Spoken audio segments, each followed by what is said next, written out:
This is an unboxing of a Edmund Scientific Astroscan telescope, the Legend. I think it is this box. Let me just open it and see what is inside. Okay, yeah, it's better than what I thought. Packed, really packed well. So I'm trying to open this without damaging any of this packaging. And well done, this parcel force has really packed it really well. So I'm going now to open this. I see already a cleaning fabric, and let me do the rest.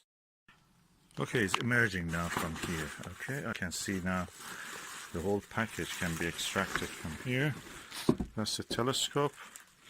I will put it down. I will try to see what is in this compartment. There is a base, I think, there. Let me just remove that. Oh, none of the telescopes I've seen online have this. This is the actual dew shield. And of course this is a fabric cleaner. What is inside here? Okay. I see a astrolabe kind of thing. What is this called? Pole finder. Oh, it helps you to find the North Pole. This book is the Stargazing 2016, a guide. And this is, I think, the eyepiece. Let me just open it.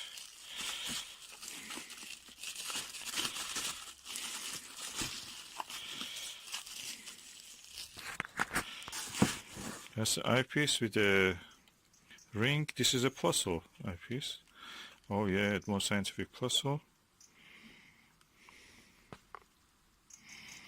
Beautiful with the rubber eye cup.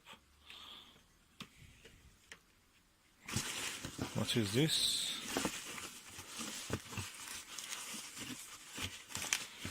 I have to cut. Oh, that's the neck strap for carrying it. Oh, lovely.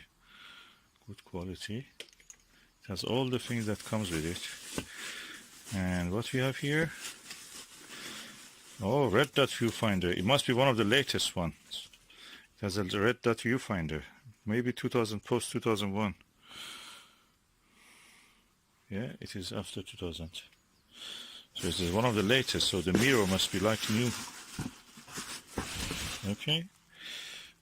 I'll put this away. I'll take the telescope on board. Okay, this is the telescope itself. I'm going to unwrap it now. So, and this one layer removed, another layer, which is this one, also removed. There is a third layer here. Let me just remove this one. Okay, this is the third layer. The telescope looks kind of new, trouble-free. I think this red dot finder probably was attached to the original. Yeah, it looks original.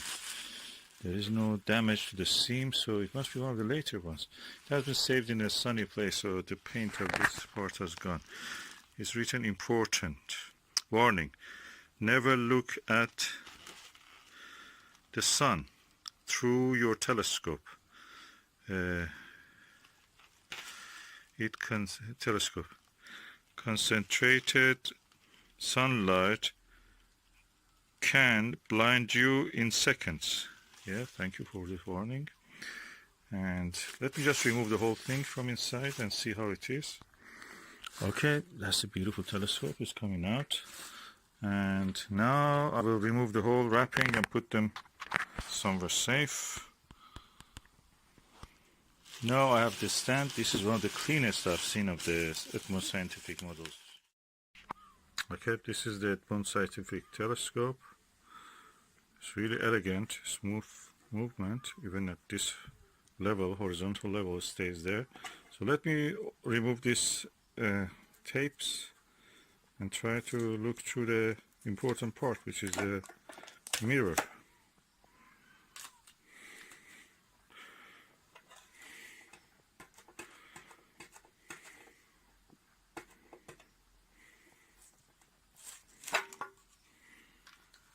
Okay, the elegant LED.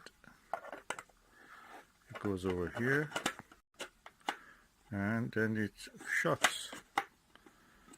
I like this style a bit better than the Bushnell because you can turn it and it locks. This is a Russian tall eyepiece, 25 millimeter. From the description of the RKE, I've seen that probably this is similar to that. RKE is tall 25 millimeter plus.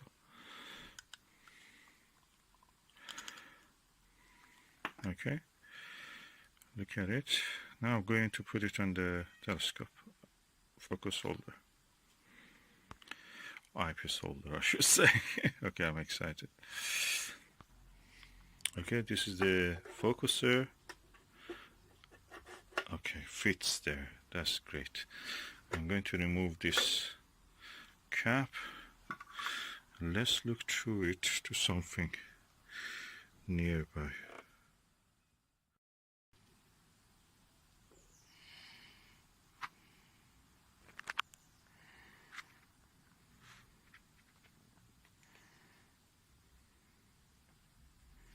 Impressive bright image. I must say the focusing knob of this is a little bit scary because you feel that it's going to bend any moment. I heard that it's worked by friction, so practically it's just a rubber pressing against another piece of rubber against the cylinder in the focuser. So I will put the Plusle eyepiece in here now just to see how it will be. This is the Edmund Scientific Plusle 28 millimeter. This is replaced the original RKA in this model, and let's look through it.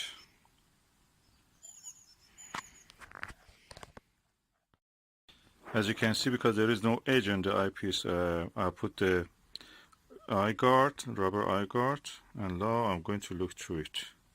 I must say the image is very bright, but you see the central obstruction, so it's better to be used with a lower power eyepiece, higher power eyepiece, sorry.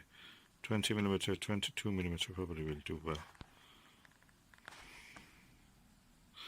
Let me just see if I can bring one. So this is a Starguide ED 18 millimeter eyepiece, and I'm putting it the eyepiece holder. It takes it, so I'm going to look through this now. Very clean, neat image. Of course, it's upside down, as you can see. And I have to focus. Yeah, easy to focus on it. Yeah, nice. It's stable. And the mount is stable. It's holding the telescope well.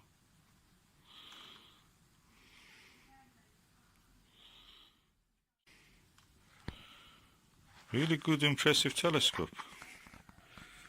It's beautiful. Let me just bring the Bushnell beside it and see how side by side how they look. Okay, as you can see, the Bushnell is this one, and that is 4.5 inch. This is 4 inch. And Bushnell is slightly taller, around 1.5 inch. And the base looks the same size, but the mirror of this is 1 inch, half inch bigger. What is interesting?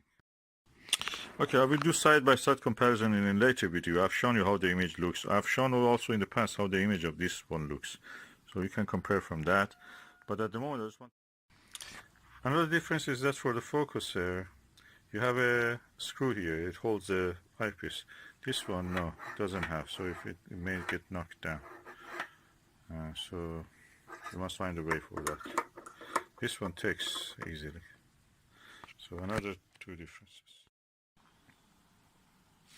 Now I've attached the red dot finder, and I'm going to observe the planet Venus, which is there.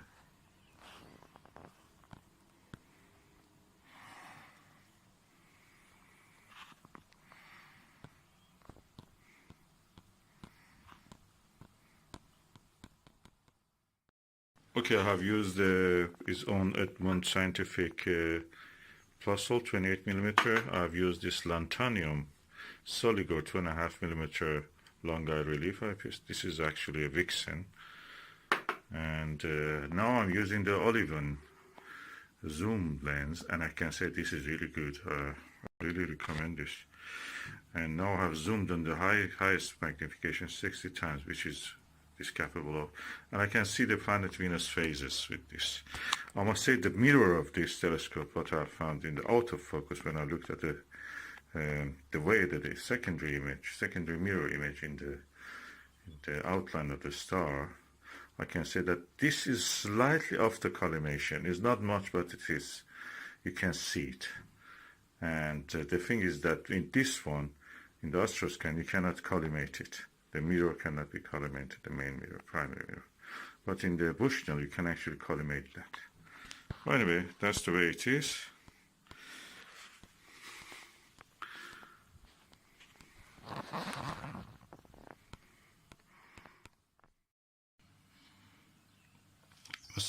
I must say, holding the camera against the eyepiece is very easy. With the telescope, I can see the phase of Venus. Visually, I mean. With this, you see it's blurred a little bit. The setting, I cannot change the setting for the video, but I can change the setting for the camera. But it's quite nice, I can see. What I have found about the Astroscan telescope is that photography through eyepiece here is so much easier than any other telescope.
Yeah.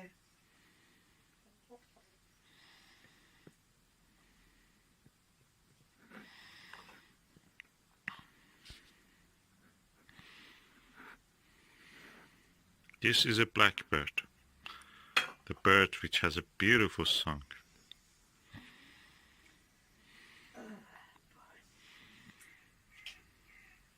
That's a crow you hear.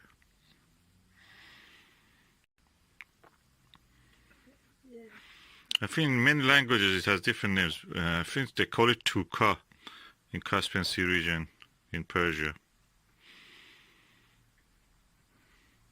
Iran. And yeah, Mina also is, maybe it's called Mina.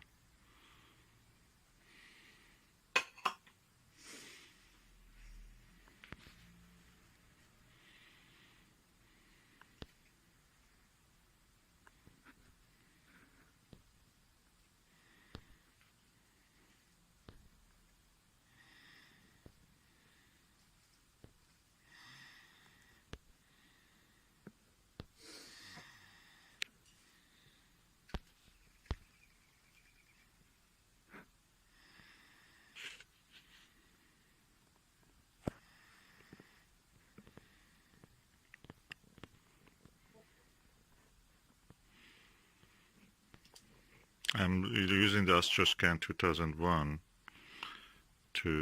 with a 28mm Plusle eyepiece of it. She hears the other. Oh, is it she or he, Susan? It's a little girl. Oh, she's a little girl. Little brown specks of her. Oh, ground specks on her. Brown specks. Little brown specks. You can see. Oh, she puffed. And when the light shines on her, the feathers reflect blue.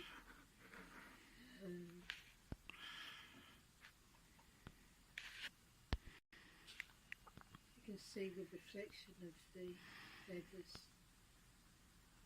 the real pigmentation of them. It's beautiful. You can't appreciate beauty until you of an animal until you've actually seen So we are in the final lockdown. As David Bowie has said, final countdown. But we think this is a final lockdown. This is the end. This is the one.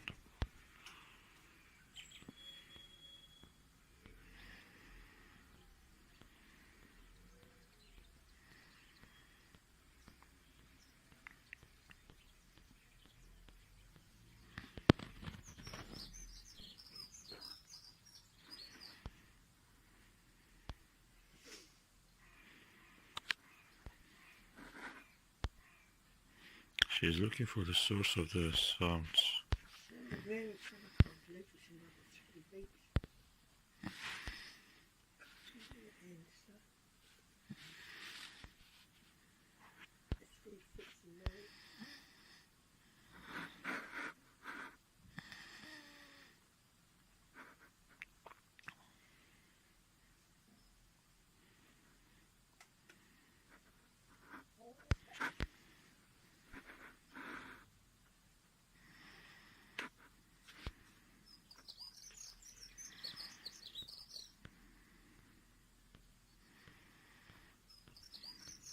Some other singing birds, but when she sings, she has a most beautiful song.